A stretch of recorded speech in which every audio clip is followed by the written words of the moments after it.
Haya, leo ni siku ya Jumamosi, siku mbaya sana ambapo wanasemaga wawekezaji kwamba Jumamosi ni siku mbaya sana kuwekeza, na hii ni kwa sababu games zinakuwa nyingi sana, lakini sio kwamba ni ngumu kuwekeza, ila ni uchaguzi wa games unakuwa changamoto kwa sababu games zinakuwa nyingi sana, afu zote zinakuwa nzuri. Sasa hapa kila ni sports, sisi hapa tuna discuss games zile ambazo zina possibility kubwa zaidi ya kutokea. Hapa kuna video mbili, kuna video ya kwanza ambayo hii hapa inaelezea zile odds ndogo ndogo, lakini pia video ya pili yenyewe hii ni kwa ajili ya wale wa mabao matatu, yani mechi ambazo zinatoa magoli matatu, na ukapata game 5 ambazo zinaweza kutoa magoli matatu, na tutakwenda kudiscuss hapa kwamba kwa nini zinaweza kutoa magoli matatu, na tunadiscuss kwa undani kabisa bila shaka yoyote ile. Kwa hiyo leo pana games nyingi sana na ni ngumu kweli kweli. Kwa mfano Arsenal dhidi ya vijana wa Bournemouth, game ya mwisho Arsenal kachakaa 2-0. Kwa hata leo pia kuna namna ya kwenda kwa nidhamu. Kumbuka Arsenal pia ana kibarua wiki ijayo dhidi ya PSG. Kwa hiyo umakini pia unatakiwa uongezeke. Huyo PSG ambaye leo pia anacheza, ukumbuke kwanza kashachukua ubingwa, alafu pia ana kibarua dhidi ya Arsenal. Kwa hiyo mwenyewe pia unatakiwa kuwa unajiongeza vitu kama hivi vidogo vidogo, unakuwa unajua kwamba inakwenda kwaje. Kwa mfano pia ukienda kwa vijana wa Aston Villa dhidi ya Fulham, hii game yao inaonekana kuwa ngumu sana, lakini utaamini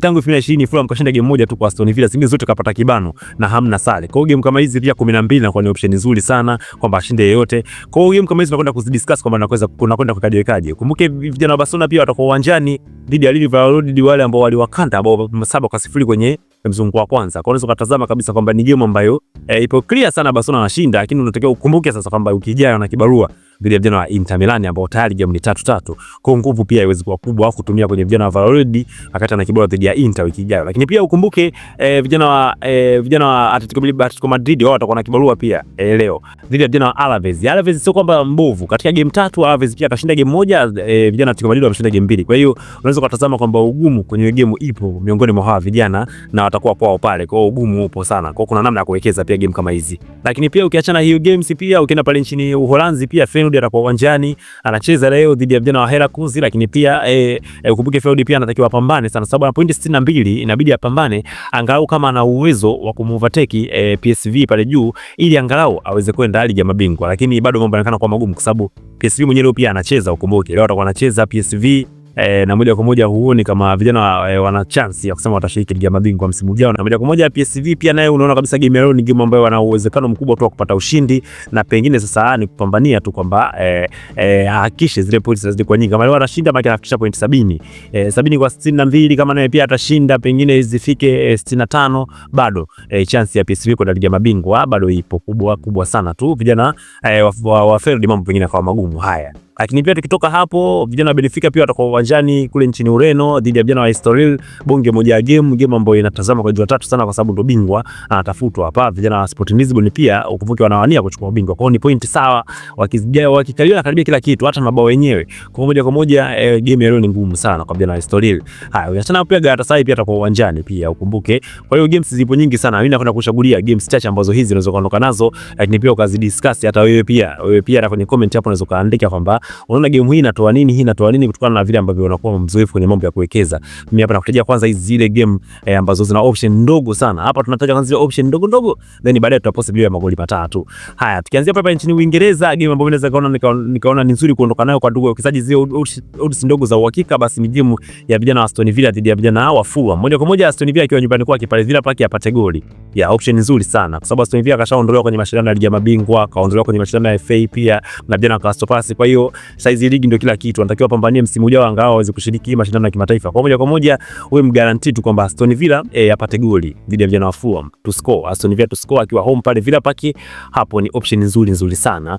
Game zingine ukizifuata ndugu yangu hapo Uingereza, basi unakuwa wewe mwenyewe tumependa kwenda kuzifuata, lakini kwa mimi option ndogo kabisa nimeiona hapo kwenye game ya Aston Villa dhidi ya vijana wa Fulham. Kitoka hapo tunipa nchini Ujerumani pale Bayern atakuwa na kibao dhidi ya Leipzig. Bayern atakuwa ugenini, lakini moja kwa moja hii game pia mabao matatu yanaonekana kwenye hii game kivyovyote vile, licha kwamba Bayern Leipzig wote unajua hawapo kwenye mashindano mengine yote, wao wanashiriki ligi tu, wanapambania sasa hivi Bayern aweze kuchukua ubingwa, lakini vijana wa Leipzig angalau na wenyewe wasogee kama angalau wanaweza kashiriki ligi ya mabingwa. Sasa moja kwa moja kwenye guarantee tu ni kwamba weka mechi zima itoe over 2.5 au Bayern pekee apate mabao mawili. Kwa hiyo Bayern pekee kupata mabao mawili ni option nzuri sana, double chance kwa upande wa Bayern ni option nzuri sana, lakini pia mechi kutoa magoli matatu ni option nzuri sana. Hapo na kuani nimemaliza. Ukiachana hiyo game pia hapa vijana wa Dortmund dhidi ya Wolfsburg, game ngumu sana hii kwa upande wa Wolfsburg kwa sababu kwanza game zake 5 za mwisho wamepata sare moja tu, game 4 zote kapata vibano. Vijana wa Dortmund wao wanahitaji kustruggle. Wao ndio miamba pale nchini Ujerumani akitoka Bayern. Kwa hiyo moja kwa moja wanahitaji kurudi ligi ya mabingwa. Nafasi walizopo sio nzuri sana. Kuna vita kubwa sana katikati ya kina Mainz pia wanahitaji kwenda. Kwa hiyo moja kwa moja kwenye guarantee tu ni kwamba leo mechi nzima kutoa magoli mawili over 1.5 ni option nzuri zaidi, lakini pia double chance kwa upande wa Borussia Dortmund kwamba hawezi kupoteza mchezo wa leo, kwamba anakwenda kushinda au kusare. Kumbuka bwana tafuta odds ndogo sana. Kwa hiyo kwa upande wa double chance kwa upande wa Borussia Dortmund, lakini pia amecheza kutoa magoli mawili, option nzuri sana. Hapo mimi nakuwa nimemaliza. Lakini pia ukitoka hapo basi twende pale kwa pale nchini Ujerumani, game hizo mbili pia zinatosha, kwa hiyo inakuwa game 3 ukijumlisha zile game za kule nchini Uingereza. Ukitoka hapo achana game za Ufaransa pale. Ufaransa pale games zinakuwa ngumu sana. Kwa kama leo vijana wa Strasbourg wao wanacheza na PSG ashachukua ubingwa na kibarua kijao na Arsenal, kwa kuna namna unashindwa kuwekeza game kama hizo. Twende pale nchini Hispania. Vijana Barcelona walikuwa na kibarua dhidi ya Valladolid. Bonge moja ya game ya mwisho ilisha 7-0. Barcelona alipata ushindi, lakini pia sasa hivi huoni kama vijana wa Valladolid wana nafasi ya kusema watapata ushindi mbele ya Barcelona. Kwa hiyo Barcelona dhidi ya vijana wa Valladolid licha kwamba game ya mwisho 7-0, lakini haya mabao pengine sasa yasionekane kutokana pia na nature ya Barcelona ambapo wanacheza wana kibarua wiki ijayo dhidi ya vijana wa Inter Milan. Kwa hiyo game ina ugumu wake hii. Lakini kwenye kuwekeza hapo ni kwamba Barcelona kuingia kampani hicho ni kitu ambacho hakizuiliki. Kwa hiyo moja kwa moja ni bora kwa option ndogo kabisa basi ni Barcelona asipoteze mchezo, kwamba double chance kwake, kwamba anakwenda kushinda au kusale, kwamba kupoteza mchezo mazima basi inakuwa ngumu kwake. Kwa hiyo double chance kwa upande wa Barcelona ashinde au asale. Hiyo ndio option nzuri hapo mimi nakupoteza. Barcelona pia anaweza kashinda hata 1-0, hawezi kutumia nguvu kubwa sana kuwekeza kwa vijana wa Valladolid wakati anataka kibarua cha wiki ijayo dhidi ya vijana wa Inter Milan. Haya, hapo pia tunakuwa tumemaliza. Vijana wa Atletico Madrid wao watakuwa na kibarua, ukumbuke, dhidi ya vijana wa Alaves. Alaves yake kwake bana kwa mgumu sana. Kwa hiyo ni game ngumu sana, lakini Alaves leo ushindi wake wote ambao wanakwenda kupata dhidi ya Atletico Madrid, sioni kama ana ile nguvu ya moja kwa moja kumzuia Atletico Madrid asiscore bao hata moja. Kwa hiyo kwenye guarantee tu mgarantii Atletico Madrid apate goli over 0.5 kwa upande wa Atletico Madrid, na pengine hata ashinde mchezo, lakini mgarantii tu kwamba apate goli. Atletico Madrid amekuwa ni miongoni mwa timu ambazo zimekuwa zikistruggle sana kupata magoli, hasa zinapokuwa zinaongozwa. Kwa hiyo kama inatokea Alaves kapata goli, basi Atletico Madrid pia anakuwa wakitaka kupata goli, lakini pia wao wakipata goli kulinda wapo vizuri pia. Kwa pengine wakashinda hata 1-0 kwenye hii game tukaishuhudia kwa Atletico Madrid to score Atletico Madrid over 0.5. Haya, hapo tunakuwa tumemaliza. Tukitoka hapo nchini Hispania twende pale nchini Uholanzi. Feyenoord atakuwa anacheza na Heracles. Heracles ile chakaba yupo vizuri pia msimu huu, sio mbaya sana lakini vijana Feyenoord ni wazuri zaidi. Kwa hiyo moja kwa moja guarantee ya kusema vijana wa Heracles ile chakaba watakuwa kwao pale wana possibility ya kupata ushindi na kwa ngumu sana. Kwa hiyo kwenye guarantee ni kwamba mechi nzima kutoa magoli mawili ndio option nzuri zaidi, kwa sababu unajua Feyenoord pia amekuwa ni timu ambayo inafunguka sana, inaruhusu mabao. Kwa hiyo hata kama anashinda utashinda 2-1, na sometimes unakuta game imeenda 1-0 dakika za 60 imesawazishwa 1-1, wamepambana wamepiga goli. Kwa hiyo over 1.5 ni option nzuri sana kwa vijana wa Feyenoord, na wanajua namna ambavyo wanacheza, wanajua sana kuataki vizuri lakini pengine leo pia wakaruhusu goli. Kwa hiyo over 1.5 ni option nzuri zaidi kwenye hiyo game. Double chance sio nzuri sana kwa sababu vijana wa Heracles pia sio wabovu, ushindi pia wana uwezo wa kupata kwa mabao mawili kwenye mechi over 1.5, au pia vijana wa Feyenoord to score kwa Feyenoord over 0.5 pia ni option nzuri sana. Ukitoka hapo nchini Uholanzi, vijana wa PSG watakuwa uwanjani tena, watakuwa nyumbani pale. Hii game moja kwa moja kwa guarantee kubwa zaidi, unajua vijana wa PSG wao pia wanatakiwa kukimbizana na Ajax pale kama wanaweza kastagu akachukua ubingwa, lakini kwenye guarantee ndogo zaidi kwenye hii game ni kwamba PSV yeye kama yeye PSV basi apate mabao mawili, kwamba PSV to score 2 goals, kwamba over 1.5 kwa upande wa PSV. Lakini pia kama unaweza kumpatia double chance PSV pia ni option nzuri zaidi, lakini mabao mawili ndio na option nzuri kwa sababu ni ya uhakika, pia na option nzuri kwamba odds zake zipo juu kidogo. Kwa hiyo over 1.5 kwa upande wa PSV yeye kama yeye. Hapo tunakuwa sisi tumemaliza kwa pale nchini Uholanzi. Tukitoka hapo nchini Uholanzi tuna pale nchini Ureno. Benfica atakuwa anacheza na Estoril. Bonge moja ya game, lakini vijana Estoril sioni kama wana nafasi ya kumzuia Benfica ambaye anahitaji ubingwa msimu huu.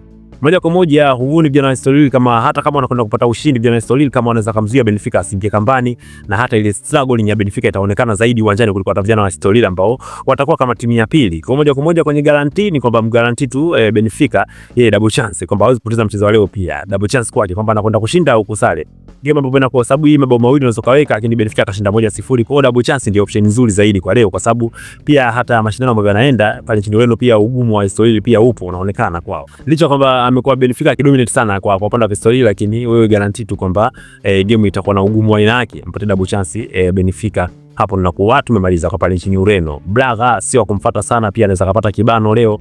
Kwa ndugu zangu ambao mnamfuata Braga sana leo, mwe makini sana. Haya, ukitoka hapo pia unakwenda pale nchini Uturuki.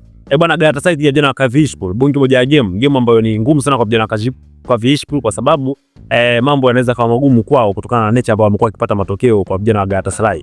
Wamekuwa wakipotea vibano sana, game nyingi tu mfululizo, mambo yanakuwa magumu kwao. Kwa hiyo pengine hata leo pia tukashuhudia ugumu wa aina yake kwa upande wa vijana hawa, na pengine sasa double chance kwa upande wa Galatasaray ni option nzuri zaidi, lakini pia hata mabao mawili kwa Galatasaray pekee, kwamba Galatasaray apate mabao mawili pia ni option nzuri sana. Kwa hiyo Galatasaray apate mabao mawili, option nzuri zaidi, lakini pia vijana wa Feyenoord wao watakuwa ugenini, kwa hiyo moja kwa moja double chance kwao kwamba hawezi kupoteza huo mchezo, lakini pia wascore goli.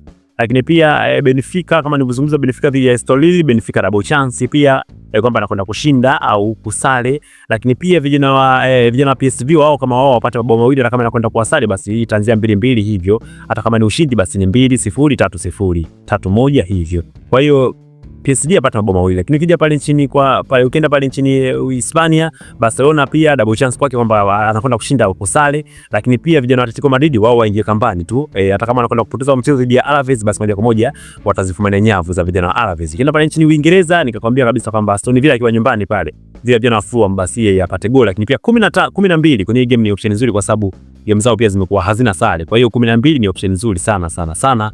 Hapo mimi na kuwa kama clear ni DC nimemaliza, kwa sababu game zote ambazo nilikwambia na kwenda kukutabilia basi nimekwenda kukuletea hapo, na wewe fanya uchaguzi sasa, ipi unaondoka nayo, ipi na unabaki nayo.